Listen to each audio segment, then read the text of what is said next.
नमस्कार, राधे राधे। मैं पायल घोष, आपका फ्लूट मेंटर। आज लेके आई हूँ और एक नया नोटेशन जो है जंपिंग नोट्स। तो जंपिंग नोट्स क्या है? मतलब हम इतने दिन जो प्रैक्टिस कर रहे थे वो थे आपका मतलब क्रोनोलॉजिकली जा रही थी। मतलब एक नोट के बाद दूसरा नोट, दूसरा नोट के बाद दूसरा नोट, मतलब वो था सारे गामा पाधा निसा सा नि धा पा मा गा रे सा। तो हम जितने भी बजा रहे थे सब मतलब क्या है मतलब सा रे गा मा पा, मतलब एक साथ ही जा रहा था। तो इसको आज क्या करेंगे, मतलब जाम करके बजाएंगे। मतलब बीच में कुछ मिस हो जाएगा, वैसा कुछ होगा। मतलब वो कैसे काम आएगा कि जब हम कुछ गाना बजाएंगे, जैसे से एग्जाम्पल हम लग जा गले ही ले लेते हैं। तो उसमें क्या है कि जैसे लग जा गले, तो वो क्या है, वो मतलब डायरेक्ट पा से गा का जो ट्रांसफॉर्मेशन है, तो उसको मतलब जंप करना पड़ा। डायरेक्ट पास से मतलब नीचे के पास से मतलब मिडिल के गा तक जंप करना पड़ा। तो उसके लिए हमको क्या प्रैक्टिस करना पड़ेगा? जंपिंग नोट प्रैक्टिस करना पड़ेगा। तो वो कैसे है, हम पहले एक नोट को मिस करके हम बजाएंगे, फिर बीच में दो नोट्स को मिस करेंगे, फिर 3 फिर 4 वैसे अगर हम ले से एग्जाम्पल सरेगा, तो अगर इसको हम बीच का नोट मिस कर दे तो क्या होगा? सा गा। तो ये क्या हुआ, डायरेक्ट सा से गा में जंप कर दिया ना। तो वैसे ही होगा। इसको हम इम्प्रोवाइजेशन करके मतलब सा गा, फिर अगर दो नोट को मिस करे तो क्या होगा? सा मा, वैसे होगा। अगर 3 नोट को मिस करे तो क्या होगा? सा पा, वैसे होगा। तो लेट्स प्रैक्टिस।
तो ये हो गया, एक नोट को मिस करके हम बजाए हैं। अगर अब दो नोट को मिस करके बजाएंगे तो कैसे होगा?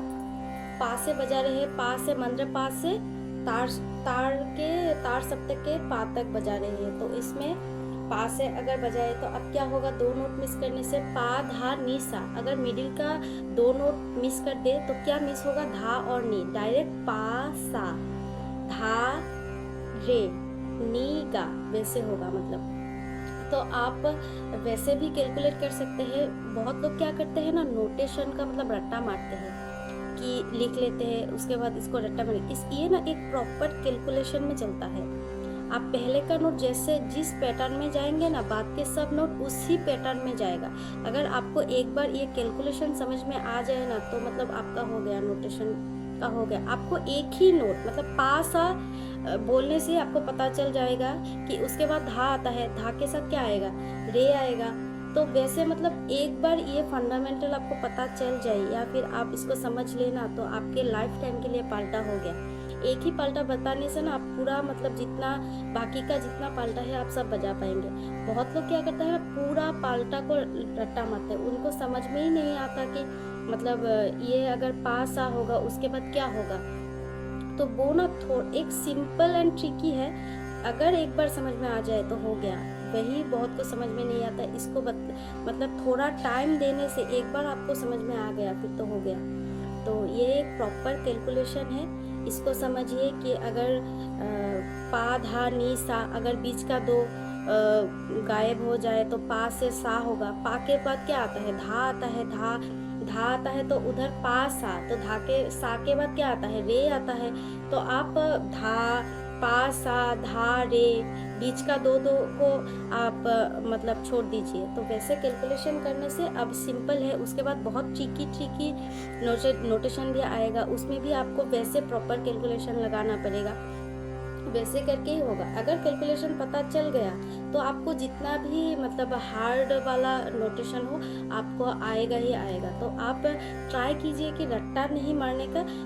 अगर ज़्यादा कॉम्प्लेक्स लग रहा है तो आप लिख लीजिए, लेकिन कैलकुलेशन का समझिए कि ये कौन सा पैटर्न में जा रहा है। और सब एक मैथमेटिक्स की तरह ना एक मतलब प्रॉपर कैलकुलेशन या फिर प्रॉपर पैटर्न में ही जाता है।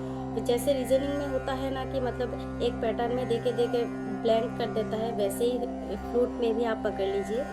तो वैसे करके आप लोग खुद बनाइएगा। कुछ अगर मैंने बोल दिया कि सागा रे, तो उसके बाद क्या होगा, रे मा गा, वैसे करके एक प्रॉपर कैलकुलेशन है। उसको आप खुद से ट्राई कीजिए। खुद से ट्राई करने से आपका बहुत इम्प्रोवाइजेशन हो जाएगा। चलिए, तो अब हम दो का गैप करके बजाएंगे।